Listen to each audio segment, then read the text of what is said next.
A landmark suspension has been given to York United defender Oswaldo Léon. This news breaking this Friday as the Canadian Soccer Association Disciplinary Committee has handed down a 10-game suspension for the York United center back. He is being charged with intimidation of a match official. This happened in the September 1st game against Halifax Wanderers, a game where not only Leon received a suspension for picking up a caution, he also received a direct sending off in that game, which gave him 2 games more. And then now the 10 games for intimidation of an official, bringing the total to a whopping 13-game suspension for the Mexican center back. What do you make of the suspension, the length of it, and how the heavy hand has been dropped on Leon based upon his alleged discretions here? Yeah, it's obviously a big suspension because 13 games, that's 45% of an entire CPL season. So obviously when you hear that, it's you can't help but think, okay, this is serious. Of course, we can't really, comment on what was said because we don't really know about that. Usually these committees, it's, the player will have one side of what they said. The referee will have one side of what they said. You try to see if there's anything you can pick up from players that were around, field mics, etc.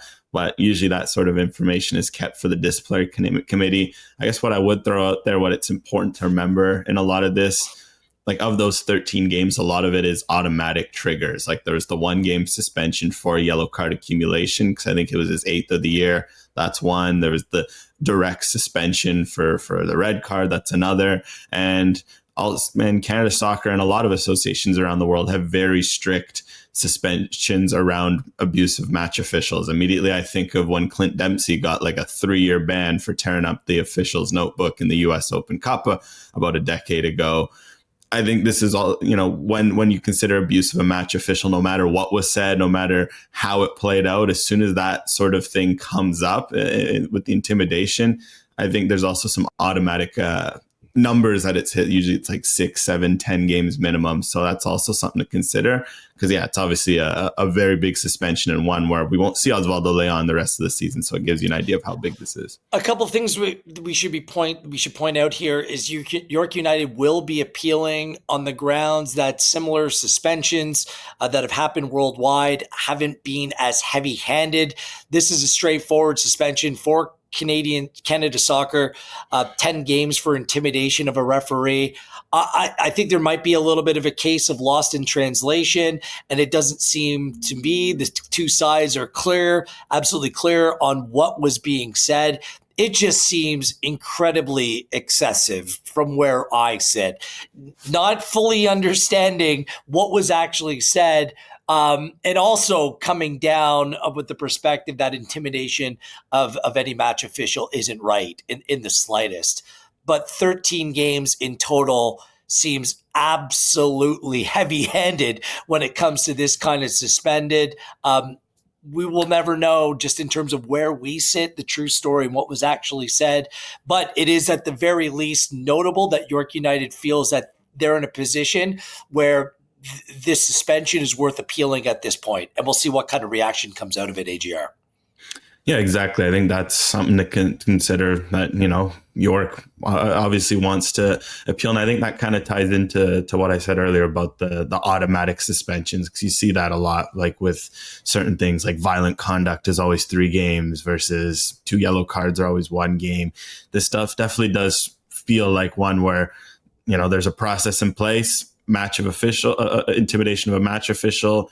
The disciplinary committee felt it was that, boom, 10 games. And I think that's where York comes in and they argue it's less. We see that all the time, right? Even when it's a violent conduct red, some teams are like, look, it wasn't violent conduct. Maybe the referee was wrong. It should be 1 game instead of 3.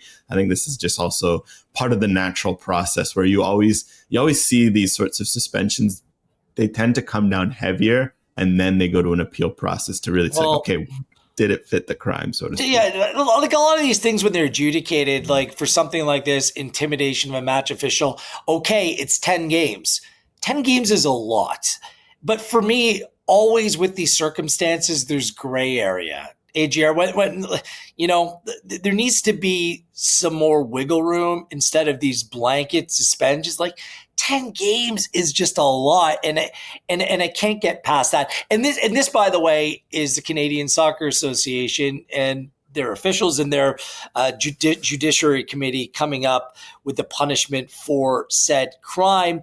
But perhaps it's time to reevaluate the situation where the Canadian Premier League itself takes disciplinary matters in-house so they can determine how they want their league adjudicated. I also say this because you open yourself up to a little bit of criticism here, that we're sitting here on Friday, September 26th, and the discretion played out, 26 days ago.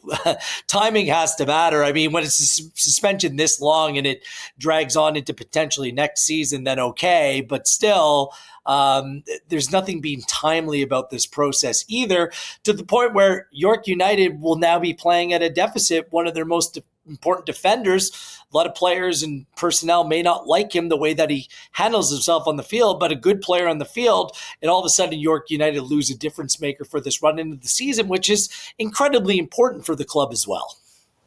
Yeah, well, if he was suspended on September 15th and not where we are now, York could have signed a replacement for the rest of the season, right? Because the roster freeze was September 18th, I think it was. So that's also maybe something where they might have a point to appeal. Be like, look, okay, the punishment, think of it what you will, but the fact that the process did take a while ends up affecting York because now they're short a defender, and already all year they've that's been the one position where depth has kind of hurt them. Frank Stirring dealt with some injuries early in the year.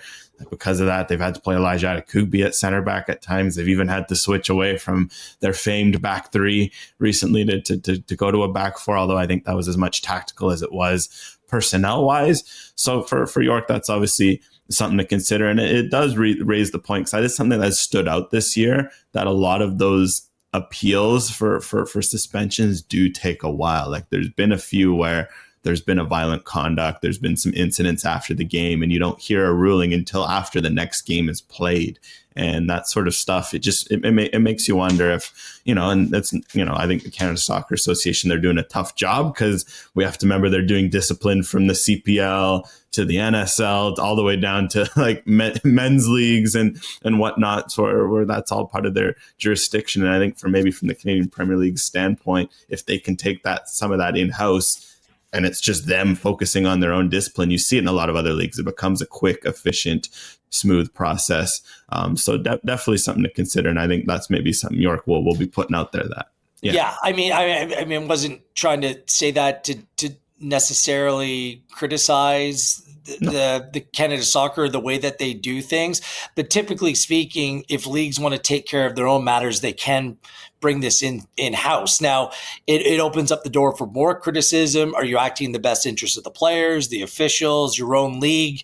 So it does put more of a spotlight and focus there. And it requires having the manpower and wherewithal to go on and execute that. So it's easier said than done as well. So I just look at Oswaldo Léon. This is going to draw all kinds of reaction from around the league and its fans, because he's a player, this might be putting it lightly, but he plays on the edge and he gets under the skin. We've seen him already this season get into it with Cavalry. There's been accusations of what's happened between players as well. I'd just be very careful kind of jumping to any conclusion, because once this type of standard is set for this kind of suspension, no matter if you like a player or not, it sets a kind of precedent that I don't think that you want to get into the habit, understanding that punishments like this are given for a reason, but at the same time, 10, 13 games, like a player's career is rather short, and the seasons, although they seem like they're long, they don't involve too many games. So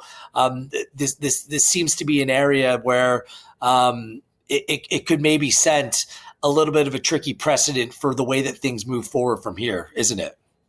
Yeah, I think that's where the appeal is going to be key, because obviously for the players, for the clubs, they're going to be like, you don't want to be, setting a precedent where you're throwing around long suspensions like this unless they're merited or there's, that sort. But then, of course, from Canada Soccer's perspective, it's a time right now where they really want to protect officials. That's why over the last few years, globally, we've seen rules come in like the captain's rule, crackdowns on dissent, things of that sort. So it's going to kind of be based on that, I do wonder if maybe they meet in the middle, like, maybe 5, 6 games where that's still like you're usually missing a month or two.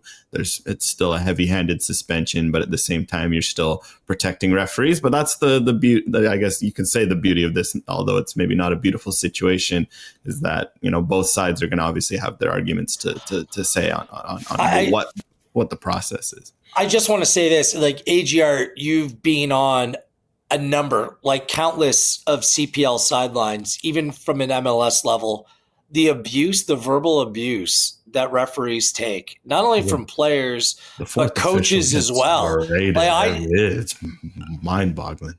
And it's vicious. Like, some of the things that are said and the way that they're said, it's aggressive and passionate in nature. Like, I just wonder what Leon must have said to this referee to put the referee in a position where he feels like he needed to take it to be adjudicated. So either, there's the line was severely crossed, whether it's the reputation of the player and the referee just simply had enough. But to get to this point, a serious situation has been dealt with in a very heavy-handed way. York United take on Valor Sunday at 3 p.m. Eastern Time on OneSoccer.